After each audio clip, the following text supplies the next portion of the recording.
So if you're one of the Brothers Trust's nearly 600,000 followers on Instagram, or you follow them on Twitter, you might have seen a message that they're planning to issue some refunds for a charity live stream that they held on Saturday, November 27th, because of various issues that I'll get into in a bit. Now, one of the wonders of the internet is that you can host a live stream, but the not so wondrous thing is that people also decide that language means whatever they want it to mean. And so people were throwing around words in the chat of this page, charity live stream. Live stream? Well, actually, maybe that was a Freudian slip, but some people were acting like it was a live stream instead of a live stream, and not in a good way. And they were calling it a scam and stuff like that on the wild, wild west of Instagram. People were venting in the comments. Anyone who sees that isn't really getting the full picture. So I thought I'd talk about it, seeing as I did have a ticket to the live stream and I got to see some of it. I've mentioned the Brothers Trust a lot by word of mouth, but also online. So I didn't want anyone to see like the message about the refunds and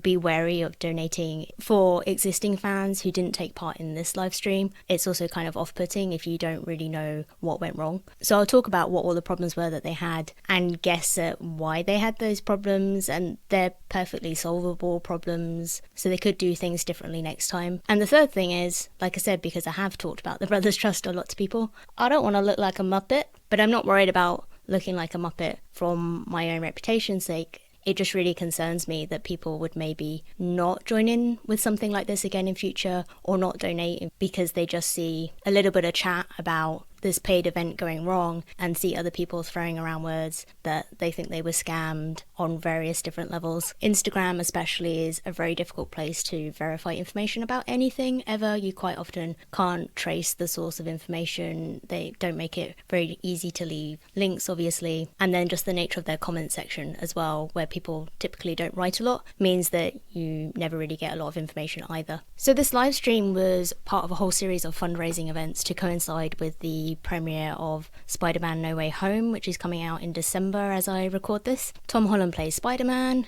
Is there anyone who doesn't know that? Tom Holland also has a charity with his family called the Brothers Trust because he has 3 brothers. One thing to clarify actually is that there is a trading company called the Brothers Trust and a charity, and that's a structure that a lot of charities have where they will make merch, like the Brothers Trust do, or make products through the trading company, and then the profits from that are what actually go to the charity. Some people have issues with that kind of structure as well if they don't have like inside knowledge of that, just because there are, not naming any names because I don't have a lawyer, but there are some trading companies that have had like accusations in the past that they just use that to pay their executives like 6 figures and then keep their expenses really low through like volunteering and taxpayer money, and that very little of their profit is left over to actually go to the charity. One thing I would like to know about the Brothers Trust is like how much in every pound or every dollar actually goes to their charitable initiatives, but that's a question for another day. So as part of the promotion for the next Spider-Man movie coming out, the Brothers Trust obviously took this as an opportunity, because Tom Holland is going to be doing lots of publicity for that anyway, to raise some money at the same time for the Brothers Trust and all the charities that they help. So one of the first things they did was a paid sweepstakes, so you could donate to the Brothers Trust for a chance to win a trip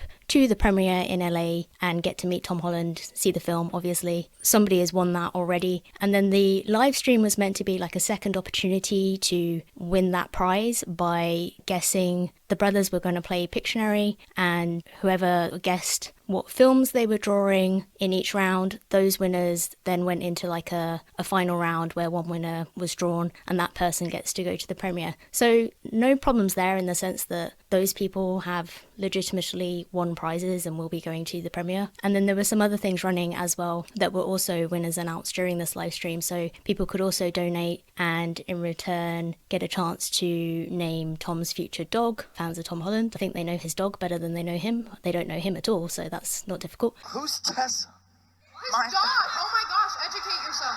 And there were a couple other contests within that you could donate to. So the main problem with the live stream that they ran on the Saturday evening was that it was just freezing and lagging the entire time. So I cottoned onto that pretty quickly.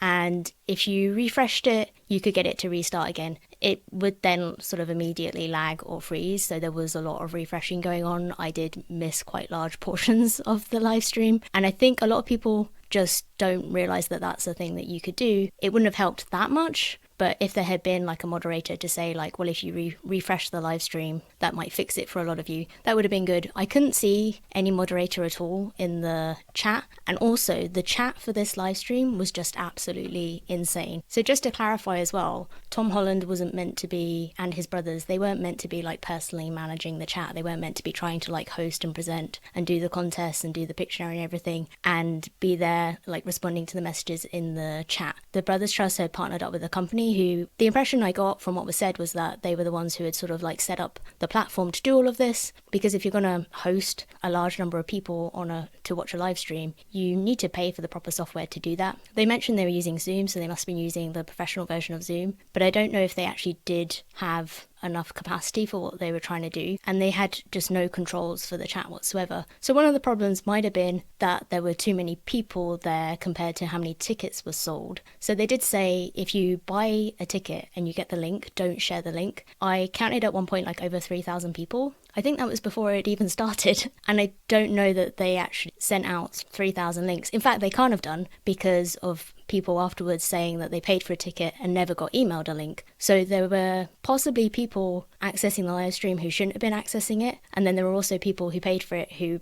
weren't there anyway. Either way, whether it was massively oversubscribed, you would kind of hope that it wouldn't be a problem if some people just never made it to the live stream anyway. But so the chat was absolutely wild. That was going by so fast that no one could talk to each other. You could only just about read that people were having a problem, and that's why the kind of like overwhelming feeling from the chat is just that you would just see the word like scam a lot and not actually get to read like the sense of what people were writing. So I feel like this is something that kind of catches out like influencers and like online marketing gurus, that sort of world, when people go to host like a conference or something for 500 or even 1,000 people and don't realize that you have to actually have like some quite heavy duty software in order to do that, to host that many people. So it feels like whatever platform was they chose or they paid to use or was chosen for them, if they had help with this, I don't think they got the correct help, because it just couldn't sustain what they needed. The curious thing is that a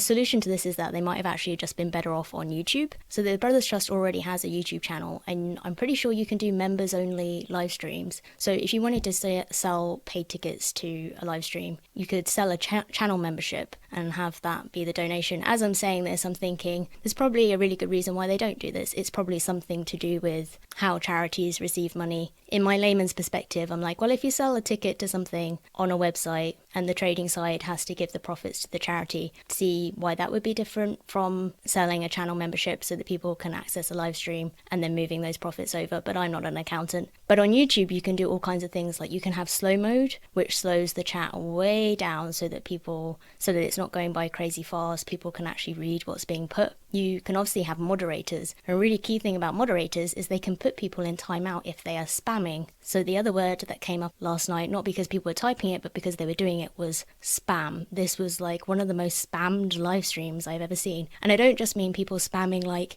here's my YouTube channel, go and follow me. I don't know if their TikTok or their YouTube is about Tom Holland or the Brothers Trust, possibly not. But a lot of the spam was actually just people trying to take part. So the chat was always active. I think that was the thing that confused people, is that they could always see the chat and the chat was constantly moving, but the actual camera view of what the brothers doing was the thing that was freezing or lagging. So I don't know if some people were spamming the chat because they couldn't see that what they were typing was going through, because it would, if you typed something, it would have gone past so fast, you wouldn't have even seen like your own username come up. Or maybe if what you're looking at is stuck on your side, you might just think that nothing had gone anyway. So I saw more than one person complaining that they think that they guessed the competitions first and that they should have won, but that because the stream froze on them, someone else got the prize and all this sort of thing. On YouTube, you can also have subscriber only chat. I guess you have the same problem of people are going to share a link if there is a link out there in the world, even though they're not supposed to. But there definitely needed to be some controls there for people who are spamming so that you can only type something once. And that includes even for the Pictionary contest that they did.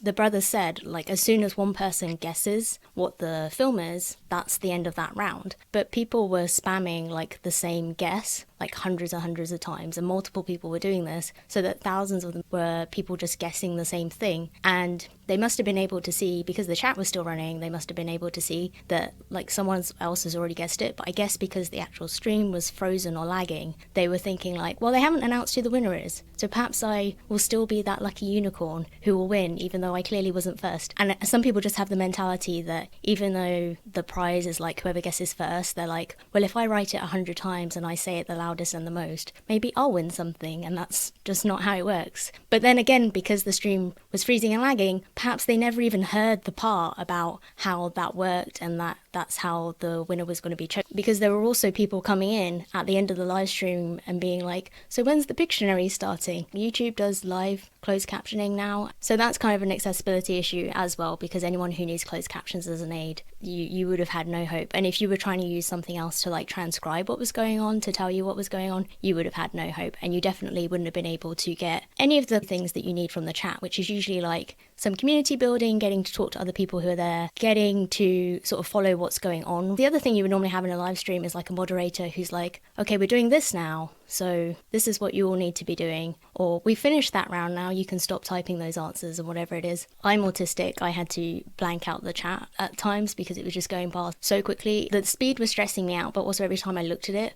the messages that I could see were also really stressing me out. And it's a circular problem, because if you were to try and get into the chat to be like, hey guys, have you thought about refreshing your screen? No one's gonna see it because it's going past so fast, and then you're just an extra person clogging up the chat. So the other issues, and this is why people were complaining about where their money went, like I said, some people showed up right at the end. I don't know if because anyone can join from around the world, if people also got confused about the time. It was blessedly actually at a convenient time in the UK for once, because it's quite a common thing that I want to join an event and it's on at like 2 in the morning because it's timed for mainly a US audience. But this was at 8 p.m. for the UK, which is very sociable. Well, it wasn't sociable at all. The timing should have been though. But there were also people just coming in right at the end. So I don't know if they got confused about the time because of different time zones, but there were also people saying that they didn't get the link in time for it to actually start. I don't know what time they switched off the cart for the event, because you can still follow the links for those pages and they don't go anywhere now that you could buy a ticket. And then other people were saying that their problem was that they just never got access to the stream at all. So this is obviously on social media, not in the chat, because they were not there. There wasn't a lot of activity about this on Twitter, and that's because fans on Twitter were mostly kind of supportive about what happened. And as we know, the Twitter algorithm only really thrives on anger. So unless you're very angry about something, it's not going to promote a thread about anything. That's kind of a good thing. But lots of people on Instagram saying that they made the donation and they just never got the link. Now,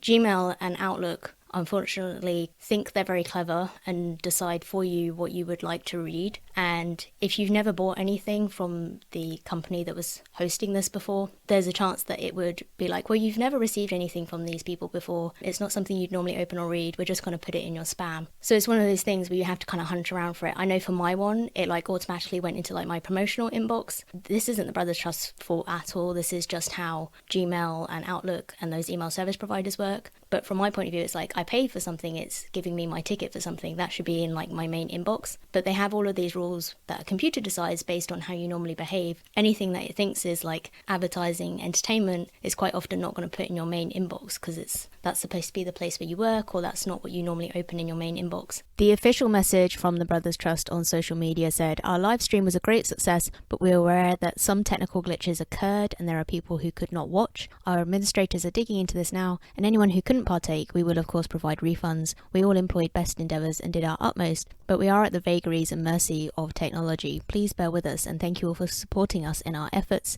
Many charities will be changed by your support. So the wording of that, I think they've left it really up to the individual whether they request a refund or not, because for every person who says, well, I couldn't partake because I never got the link to the live stream, or it was in my spam and I'm going to blame you for that, apparently. That's a thing that people are doing. There'll be someone who will say, well, I got the link and I was was there, but I also don't feel like I could partake. One person said that they didn't want a refund, they wanted their day back, which I think the Brothers Trust are definitely going to struggle to give you your time back, because that's not how time functions and this is not endgame. But their argument was that they skipped a wedding so that they could win the prize. I think what they meant is that they skipped a wedding so that they could donate and be around for a live stream where they might win a prize, and they're just getting confused about like physics, basic maths, probability. Am I being unfair? I don't know. So I think they're going to be refunding some people on two fronts, either because they were in the live stream and they were unhappy with the playback, or because they were someone who said that they never got access to the live stream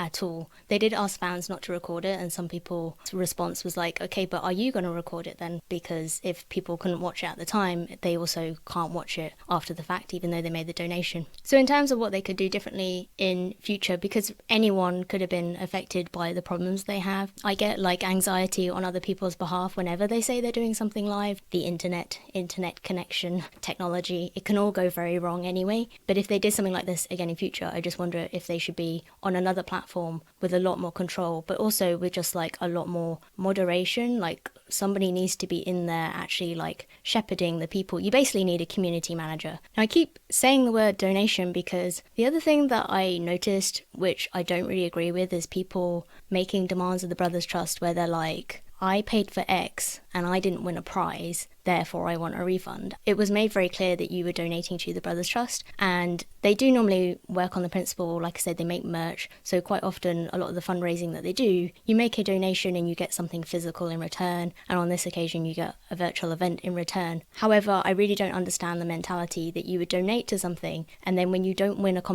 competition entered by thousands of people, that you would demand your money back as if that donation had entitled you to winning a prize, when that's definitely not what the fine print says. It's not what the large print says. It's not what any of the print said. I understand like fair's fair if you pay for a product or service and you don't get what you were expecting in return. So the people who are like, well, as far as I'm concerned, I paid to watch a live stream and that's not what I got. I understand why those people were maybe asking for a refund. But anyone who was complaining that they want a refund because they donated and they didn't get to win the prize to go to the premiere, I don't like maths, but if we just think about this in terms of probability, the Brothers Trust have nearly 600,000 followers on Instagram. Even if a third of those are fake accounts and robots, that's still a lot of people. Then Tom Holland has, I think it's over 50 million followers on Instagram. This is someone who every time they post, I think they gain like 100,000 followers. Now, even if you assume like the most casual marketing rule of a 1% conversion. Did I mention I don't actually like maths? I like personal finance, but not maths. Even if just 1% of Tom Holland's Instagram audience was interested in the initial sweepstakes to go to the premiere, that's 500,000 people who maybe entered that. There was no limit on what you could pay to enter those sweepstakes. So some people, including the people who were like, I paid $300 and I'm not going to the premiere, what gives? There will be people who paid thousands of dollars. Because of the way mathematical probability works, the person who wins might actually be the person who only paid $10 for 10 entries, or it could be the person who paid $10,000 and had thousands of entries. So your chances of winning the original sweepstakes were already so low. Obviously people still enter because it's a bit like, I talked about this recently in a Squid Game episode, why do people play the lottery even though the chances of winning are so low? Someone has to win. We like to think that it will be us that will win. From my point of view, I was like, no, it's just an easy way for me to donate and hang it on something. And same with the live stream. I actually wasn't that fussed about watching the live stream. I just considered it a donation, and then it's like, yeah, sure, I'll show up for a live stream as well. But I do also wonder if it's the age base of Tom Holland's fan base, which is a factor too. If you haven't been through a lifetime of disappointment and haven't, lost a lot of lottery tickets, perhaps you think while spending $15 on a live stream or $300 that means that you are destined to win this prize, because surely the universe knows that you want this prize better than anyone. That's just, it's not how maths works, and it's not how life works. Yeah. Now that does raise the question of what the Brothers Trust can do about the fact that Tom Holland, some of his fans are that bit younger. I think you had to be over 18 to enter the competition to go to the premiere in LA anyway, which makes sense. I don't know if there was an age limit on this live stream If there was, people will get around that very quickly and easily anyway. They'll just get someone else to buy them a ticket or donate on their behalf and that sort of thing. There's not very much that the Brothers Trust can do about the fact that his fan base is younger. I don't think that they abuse that in any way, like they have said in the past. Only donate what you can afford, and like please don't run sort of like challenges, extreme challenges to raise money for the Brothers Trust if it's going to put you in financial hardship. I think people were doing that sort of thing on social media really to try and gain clout instead. So I'm not sure what else that they can do on that front, or if that's even really an explanation, because I've also seen adults behaving really bizarrely in live streams on YouTube before. There are grown adults who will spam hundreds of messages thinking that it will mean that they rise to the top. So I'm not making this to be part of cancel culture, completely the opposite. I don't want anyone to blame Holly and his family for the problems that they were having at like a personal level. So he was talking recently about having nightmares, about like waking up to the paparazzi. Even as I say this, it feels like meta and weird because he's talking about being scrutinized and I'm then like relaying a story he told about being scrutinized. But the reason that stuck out to me is because I 100% relate to what he was describing. So I think there's an actual name for it. It's a phenomenon. It's not that uncommon. It's like a anxiety symptom. I used to get it all the time. I thought that I was living in a haunted house. It moved with me as I changed addresses. I was quite young, so of course I was like, well, it's obviously a poltergeist or a succubus lying on me in my sleep. No, it was just anxiety, and I eventually realised it was me that was the problem. What that used to manifest as is you're dreaming. You think you have woken up, and it feels like there's something or someone in the room. Well, this is what I used to get anyway. And then that something or someone would like put all of their pressure on me under the covers. And then at the last second, when it reaches, you know, the point of unbearable, you wake up. The problem is when you wake up, you have sleep paralysis and it still feels like there's someone or something in the room with you. So not only do you still kind of have all of that fear, but you can't turn on a light at first to find out what is going on in your waking world. And that used to happen to me lots. And then there was a fun variation when I was living in this really old Victorian house. And I was like, this is great. First time in my life I've been able to fit a double bed in a rental. And so what happened there was that because I actually had space to sleep on my back, is it changed to, in the dream, it would be something or someone actually sat on my chest and taking both of their hands and pushing on my chest until the pressure was unbearable, and then I would wake up. But when you wake up, it still feels like there's someone or something in the room with you on your chest, and you can't move at first to turn on the light and find out what's going on. So when he was talking in GQ about having these kind of like waking nightmares almost, and thinking that the paparazzi are literally in the room with him, I really, really empathize with like how terrifying that is in the moment, even if I have no concept of what it's like to be famous, and I don't want to be famous. Like I would not want to be scrutinized at the level that he is. I've made some stuff about the Brothers Trust in the past, but part of the reason that I stopped making stuff about Holly, and I guess focused on the Brothers Trust a little bit more, but then even then I sort of every time I'm like, I want to share this so people know what they're raising money for, but I always feel a little bit uncomfortable about it because I'm not comfortable with the concept of fan culture. So I'm just always trying to reconcile being someone who is like a fan of Marvel and likes to buy concert tickets and that sort of thing, but I'm just very uncomfortable with the idea of turning human beings into idols and putting them on a pedestal and that sort of thing. At the same time, the Brothers Trust does need publicity, and it does very much rely on Tom Holland remaining a public figure, and that's why I've made stuff to share what they're doing, because in order for people to donate to the causes they support, they need to know that they exist in the first place. But that's also why I wanted to talk about the live stream last night, so that